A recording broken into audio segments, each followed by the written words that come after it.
এই পোস্টের গোড়াতেই একটা কথা বলে রাখি, আমরা কিন্তু কোনো মতেই কোনো ব্যাড পুলিশের পক্ষে নেই। আমরা সবসময় চাই যে মানুষ যারা থানায় যায়, খুব আতান্তরে পড়েই যান, বা যারা পুলিশ ডাকেন, বা যাদের বাড়িতে কোনো বড় ধরনের ঘটনা ঘটে, মিসহ্যাপ হয়, তারা যেন সঠিকভাবে পুলিশের কাছ থেকে সাহায্য পান।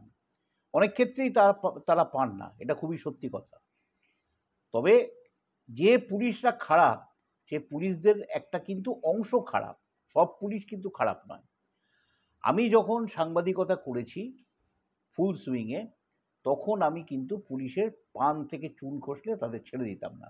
পুলিশকে কিন্তু আমরা একরকমের একদম চোখের ওপরে, কাটার ওপরে রাখতাম। পুলিশের পান থেকে চুন খসা মাত্র আমরা কিন্তু বড় বড় খবর করতাম। প্রায় এরকম ঘটনা ঘটতো আমাদের সময় আসানসোলের দিকে, যে পুলিশ গেল, গয়না গাড়ি সিজ করলো, কোনো সিজার লিস্ট দিল না। পুলিশ গেল, ধরে নিয়ে এলো, কী জন্যে ধরা হচ্ছে কোনো কাউকে সেটা পুলিশ জানালো না। এরকম ধরনের নানা ধরনের ব্যাপার ঘটতো, এবং তার এগেনস্টে কিন্তু প্রত্যেকটাতেই লেখা হতো। তারপরে তো একসময় মানবাধিকার রক্ষা কমিশন খুব সক্রিয় ছিল রাজ্যে, এবং তারা অনেক এসপিকে, অনেক বড় বড় পুলিশ অফিসারকে সাজা দিয়েছে, এবং আমরা সেগুলো ফলো করে লিখতাম আমাদের সময়কার প্রজন্মের সাংবাদিকরা। কিন্তু এখন প্রশ্ন হচ্ছে, পুলিশকে সোশ্যাল মিডিয়ায় বলা হচ্ছে যে পুলিশ তুমি চিন্তা করো, তোমার মেয়েও হচ্ছে বড়। মানে পুলিশের মেয়ে বড় হচ্ছে তাতে কি, জনগণের কি? মানে পুলিশ তুমি চিন্তা করো, তুমি এই যে ধর্ষণ টর্ষণ চেপে যাচ্ছ, তোমার মেয়েও কিন্তু ধর্ষিতা হবে একদিন। মানে এটা অভিশাপ দেয়া হচ্ছে। পুলিশ পাল্টা বলছে, অবশ্য পুলিশও লড়াই শুরু করেছে, দেরিতে হলেও শুরু করেছে। পুলিশের মেয়ের চিন্তা ছাড়ো, পুলিশ লিখছে, পুলিশের মেয়ের চিন্তা ছাড়ো, সে লড়াই করেই হচ্ছে বড়। পুলিশ আরও লিখছে, হচ্ছে বড় তোমার ছেলে, তোমার তার দায় কি পুলিশ একার? খুব স্বাভাবিক ব্যাপার। আপনি আপনার ছেলেকে কন্ট্রোল করবেন না, আপনার মেয়েকে কন্ট্রোল করতে পারবেন না, তার দায় দায়িত্ব কি পুলিশ নিতে হবে? পুলিশকে নিতে হবে। কে কোথায় গিয়ে কী গোলমালে জড়িয়ে পড়বে, তখন তো আপনি বলবেন দেখো পুলিশ ধরছে।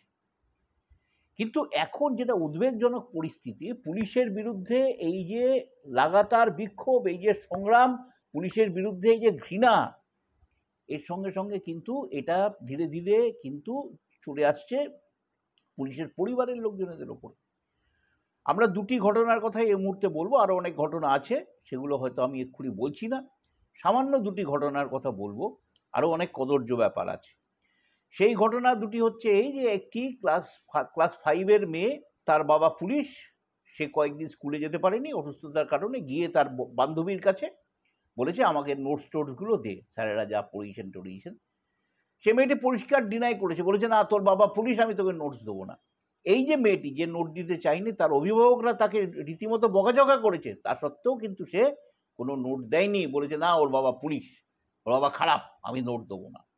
সে শত্রুর মতো ব্যাপার। পুলিশ তুমি একটা দুষ্টু। হ্যাঁ, দ্বিতীয় ঘটনাটার কথা বলিনি। একজন ভদ্রমহিলা, তার স্বামী পুলিশে চাকরি করতেন, কয়েক বছর হলো তিনি রিটায়ার করেছেন। তার স্ত্রী এখনো একটি চাকরি করেন আইটি সেক্টরে, তারও বয়স হয়েছে। তিনি সেখানে যাওয়ার জন্য একটি টোটোর সঙ্গে কন্ট্যাক্ট করেছেন। সেই টোটোটি তাকে এসে প্রত্যেক দিন নিয়ে যায় এবং অফিসে পৌঁছে দেয়, ও সেখান থেকে আবার ছুটি হয়ে যাওয়ার পরে বাড়িতে পৌঁছে দেয়। 2-3 দিন আগে হঠাৎ সেই টোটোর ছেলেটি ভদ্রমহিলাকে পরিষ্কার বলে দিয়েছে, হ্যাঁ, প্রথমে ভদ্রমহিলা সেদিন অফিস যাওয়ার সময় বারবার ফোন করছিলেন, তাকে পাওয়া যায়নি। অতি কষ্টে তাকে পাওয়া গেল, সেই টোটোর ছেলেটি। সে জানিয়ে দিয়েছে, না আমার বন্ধু-বান্ধবরা বারণ করেছে, পুলিশের কাউকে কিন্তু কিছু করা যাবে না। এগুলো কি হচ্ছে? এরকম আরও অসংখ্য ঘটনা ঘটছে, আপনি জানেন, আমিও জানি, কিন্তু আমরা হয়তো সেগুলো নিয়ে এক্ষুনি কথাবার্তা বলছি না। পুলিশ কি তাহলে একঘরে হয়ে পড়ছে? পুলিশ ছাড়া কি আমাদের চলে যাবে তো আগামী দিনে? এই পুলিশ কিন্তু, এই পুলিশ ডে গেছে 2-4 দিন আগে। সেই দিন কিন্তু পুলিশকে বলতে হয়েছে, মানে আমরা কিভাবে মানুষের পাশে থাকি। পুলিশকে বলতে হয়েছে করোনার সময় আমরা কি করেছি। পুলিশকে বলতে হয়েছে রাস্তায় পড়ে যখন একজন মানুষ মুমূর্ষু হয়ে থাকেন, তার পাশে কিন্তু আপনি আমি দাঁড়াই না, আপনি আমি কিন্তু তাকে হাসপাতালে পৌঁছোই না, পুলিশই তাকে তুলে নিয়ে গিয়ে হাসপাতালে ভর্তি করে। এবং তো আজকেই একটা দেখলাম, একজনের একটা অ্যাক্সিডেন্ট হয়েছে, তার পায়ের হাড় ভেঙে গেছে, তিনি রাস্তায় পেরিয়ে পড়ে কোকাচ্ছিলেন, পুলিশ তাকে তুলে নিয়ে হাসপাতালে ভর্তি করেছে। আমার বন্ধু বান্ধব লোক, আমরা এক্ষুনি জানতে পারলাম। তা পুলিশ যদি না থাকে তাহলে কি হবে? কে দেখবে সমাজের এই খারাপ দিকগুলো, কে কন্ট্রোল করবে? এখন প্রশ্ন হচ্ছে যে পুলিশ হচ্ছে কি, পুলিশ অ্যাকচুয়ালি আমরা শুনেছিলাম পুলিশ হচ্ছে ঘৃণা দ্বারা নির্মিত রাষ্ট্রের কুকুর। রাষ্ট্র যখনই বেকায়দায় পড়ে কুকুর লেলিয়ে দেয়, কুকুর দৌড়ে যাচ্ছে, পুলিশকেও রাষ্ট্র ঠিক সেইভাবে ব্যবহার করা হচ্ছে।